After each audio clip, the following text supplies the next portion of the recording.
كل من التحق بالبرنامج الآن من المواضيع المهمة جدا والتي نشدد فيها في برنامج صباح الخير يا جزائر الجانب التوعوي والتحسيسي.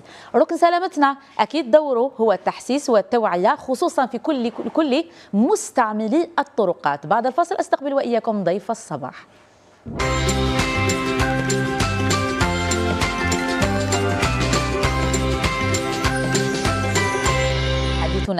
حديثنا سيكون في غاية الأهمية من أجل ضمان السلامة المرورية، المعايير القانونية المطبقة على لوحات الترقيم المركبات والدراجات النارية، معاييرها، شروطها ومواصفاتها. وأرحب بالضابط شرطة رئيسي ربحي أسامة، رئيس فصيلة القارئ الآلي للوحات الترقيم بالمصلحة الولائية للأمن العمومي بأمن ولاية الجزائر. مرحبا بك سيدي. الله يسلمك، يعطيك الصحة. صباح الخير لك وجميع المشاهدين الكرام، شكرا على الاستضافة. يعطيك الصحة، شكرا لحضورك الطيب معنا للحديث عن هذا الجانب التحسيسي والوقائي المهم جدا. أكيد بطاقة المركبة هي بطاقة تعريفية، ومن خلالها نقدر نعرف عمر المركبة، نوع المركبة، بالإضافة إلى العدد. يعني راح نتكلموا على هذا النوع، لكن بداية والله تعطيني ربما حوصلة حول فصيلة القارئ الآلي للوحات. أعطينا هذه الوحدة وش معناتها؟ بالتأكيد أخت، فصيلة القارئ الآلي للوحات الترقيم هي فصيلة ميدانية تابعة للمصلحة الولائية للأمن العمومي بأمن ولاية الجزائر.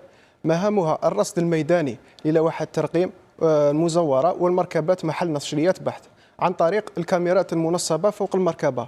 هذه الكاميرات تكون مربوطة مباشرة بجهاز إعلام آلي داخل المركبة. عند التقاط الصور الخاصة بالمركبات ولوحات ترقيمها يتم إرسالها إلى قاعدة البيانات داخل جهاز الإعلام الآلي. في حال كانت هناك مركبة محل بحث يتم تنبيهنا مباشرة عن طريق الجهاز. يتم بعدها توقيف المركبة عن طريق الحواجز المنصبة بإقليم الاختصاص أو عن طريق المركبة ذاتها. عند توقيفها يتم تأكد بعدها مع قاعة العمليات ومركز القيادة والسيطرة. إذا كانت النتيجة إيجابية يتم تحويل هذه المركبة إلى الأمن الحضري المختص لمواصلة الإجراءات القانونية المعمول بها في هذا الشأن. نعم، إذن لوحة الترقيم، من خلال لوحة الترقيم يمكن التعرف على السيارة إن كانت مشبوهة أو كانت مزورة، يعني هي حقيقة بطاقة تعريفية. بالتأكيد. لوحة الترقيم هي المعرف الخارجي للمركبة. نعم. تخضع لقوانين وأطر. أكيد. أطر ينظمها المرسوم التنفيذي رقم 04/381 المعدل والمتمم، وكذا القرار الوزاري المشترك لسنة 2017 المحدد للأطر الأساسية للوحات الترقيم. نعم. من حيث الشكل، لوحة الترقيم يجب أن تكون على شكل موحد، تكون مستطيلة 52 سنتيمتر على 11 سنتيمتر. الأرقام يجب أن تكون متباعدة بينها. تكون الأمامية تكون بيضاء اللون. نعم. خلفية عاكسة للضوء. الخلفية تكون صفراء اللون عاكسة للضوء أيضا. تكون قلنا الأرقام مكتوبة باللون الأسود. لا يجب أن تكون عليها أي إشارات أو رايات أخرى غير الأرقام. بالإضافة إلى ذلك يجب أن تكون مصنوعة من معدن وليس من مادة بلاستيكية. هذا المعدن يكون ضد العوامل الطبيعية بالتأكيد للحفاظ عليها. هذه غير تكون أيضا هذا من بين شروطها يعني المعروف عليها في القانون الجزائري. في القانون الجزائري بالطبع. نعم. والمعايير القانونية. بالإضافة إلى ذلك تكون غير قابلة للنزع، لأنه الآن نشوفوا بعض السواق يديروا لوحات ترقيم بلاستيكية تنزع بسهولة. هي لا، العكس، يجب أن تكون مثبتة ببراغي. نعم. هذه من بين المعايير القانونية التي وضعت من أجل لوحات الترقيم. بالنسبة لي راح نتكلموا أكيد على المخالفات التي تنجر عن أي خلق في هذا من خلال هذه المعايير، لكن بدأنا والله هنا واحد الظاهرة هو التفنن في رسم هذه اللوحات بالإضافة إلى وضع بعض الرموز الإشارات. هذا من شأنه يعني يخالف القانون. بالتأكيد. هي رانا نشوفوا بزاف المخالفين ولا السواق يديروا لوحات ترقيم مثلا تكون بيضاء اللون في الخلفية أو لون آخر أحمر أو أزرق كما نشوفوا، بالإضافة إلى إضافة شعارات أو أعلام دول أجنبية أو كتابات، وهذا يعد مخالف للقانون. لأن لوحة الترقيم يجب أن تكون موحدة لفائدة السائق نفسه.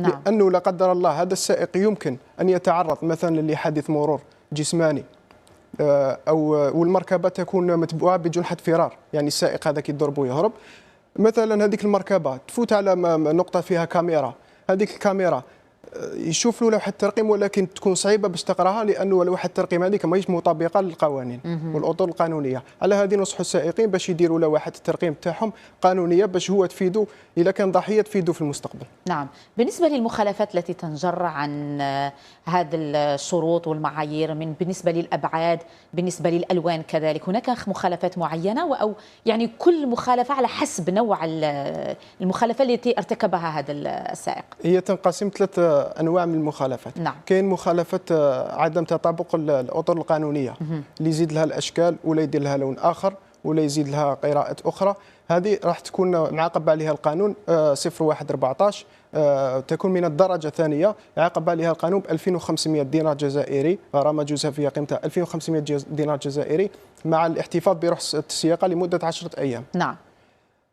عندنا الفئة الثانية أيضا إذا كانت غير عاكسة للضوء، إذا كانت بلاستيكية وغير عاكسة للضوء أيضا يتم المعاقبة عليها بغرامة جزافية قدرها 2500 دينار جزائري والاحتفاظ برخصة السياقة لمدة 10 أيام. الحالة الثالثة إذا كانت غير واضحة تماما أو منزوعة، يعني السائق ماهوش مركب أصلا لوحة الترقيم، هنا يتم تحويل السائق والمركبة إلى الأمن الحضاري المختص. نعم. في إجراءات أخرى يتم سماعه على محضر، إرساله إلى الجهات المختصة. نعم. بالنسبة لعمليات التحسيس والتوعية اللي يقوم بها الأمن الوطني، يعني فيها عمليات تحسيسية تقدموها لكل مستعملي الطرقات ومستعملي المركبات في طرقاتنا حتى يكون عندهم هذا الضمير الحي، لأنه بطاقة هذه الأرقام هي بطاقة تعريفية لهذه المركبة، إذا يعني كان عنده هذا الحس المروري راح يشارك في العملية المرورية وراح يعني يقضي على الكثير من الظواهر الخطيرة في المجتمع. بالتأكيد سيدتي، المصالح تاعنا مصلحة الولاية الأمن العمومي أو المصالح بأمن المقاطعات الإدارية 13 تقوم يوميا بالإضافة بالتنسيق مع مكتب الاتصال بأمنية الجزائر، نقوم يوميا بحملات تحسيسية. نعم. لتحسيس السواق بخصوص تركيب لوحات الترقيم قانونية، لأن المديرية العامة للأمن الوطني دائما تتبنى سياسة التحسيس قبل الردع. نعم. هذا لضمان يعني كما قلت لك أنا المواطن حتفيده هو، قدر يكون ضحية راح تفيده هذيك لوحة الترقيم كي تكون قانونية. الكاميرات الحماية الأمن تابعة لمركز القيادة والسيطرة لما ترصد أي مركبة، يعني سواء كانت مسروقة أو كانت متسبب في حادث مرور متبوع بجنحة الفرار، راح نقدروا نجيبوا هذيك المركبة رغم الظروف اللي تكون برا، يعني سواء كانت الحال ممطر ولا سواء كانت الليل ولا نقدروا نجيبوها، لأنه لوحة الترقيم تكون عاكسة للضوء وتكون قانونية. نعم.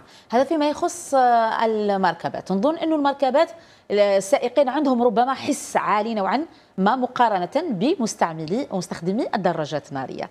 الدراجات النارية كذلك هي عندها قانون فيما يخص لوحة الترقيم. بالتأكيد لوحة الترقيم تطبق أيضا على المركبات ذات عجلتين. نعم. اللي هي الدراجات النارية. الدراجات النارية أيضا يجب أن تثبت لوحة الترقيم في الجهة الخلفية، الجهة الأمامية ما كاش، ولكن الجهة الخلفية لازم تتركب لوحة الترقيم، تكون الشكل تاعها أيضا يكون مقارنة بتاع المركبة يكون مربع الشكل. تكون مربعة الشكل وتكون واضحة أيضا، غير عاكسة للضوء أيضا، أو عاكسة للضوء عفوا، تكون من مادة كيف كما المركبة تطبق عليها نفس المعايير اللي يعني معدنية ماشي بلاستيكية. معدنية ماشي بلاستيكية. نعم. ولا أنا نشوفوا بزاف سائقي ثاني الدراجات النارية يتعمدوا ما يركبوش أصلا لوحات الترقيم، وهذا مخالف للقانون. ورانا مسجلين يعني بالنسبة للمخالفات بصفة عامة من شهر جونفي 2025 إلى يومنا هذا تم تحرير 1720 مخالفة بخصوص عدم تطابق لوحة الترقيم.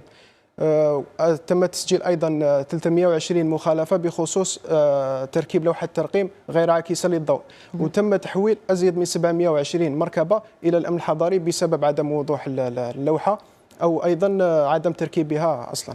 نعم. بالنسبة للوحة الدراجات النارية يعني ما فيش لون معين ولا نفس الشيء فيما يخص المركبات؟ نفس الشيء، طبق عليها نفس الشيء، اللون الخلفي يكون باللون الأصفر.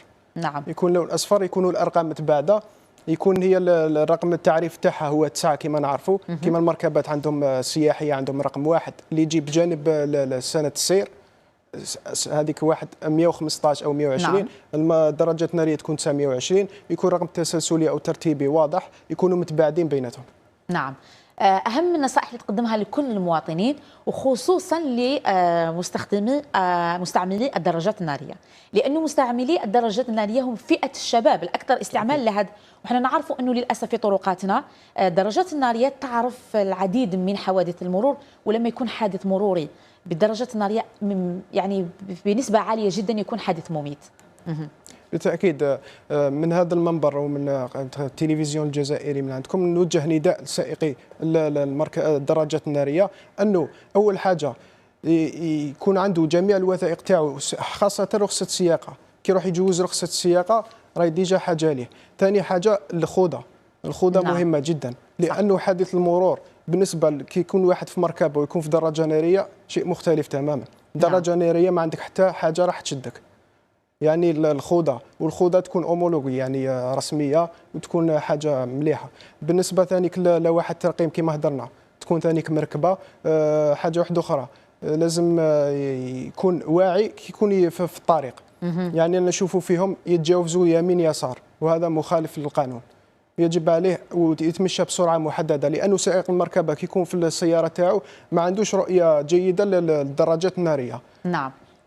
يعطيك الصحة. شكرا لك ضابط الشرطة رئيس ربحي أسامة، رئيس فصيلة القارئ الآلي لوحات الترقيم بالمصلحة الولائية للأمن العمومي أمن ولاية الجزائر. شكرا على كل هذه التوضيحات، نلقاك في فرص أخرى إن شاء الله. شكرا يومك موفق. يعطيك الصحة. شكرا. مشاهدينا الأفاضل.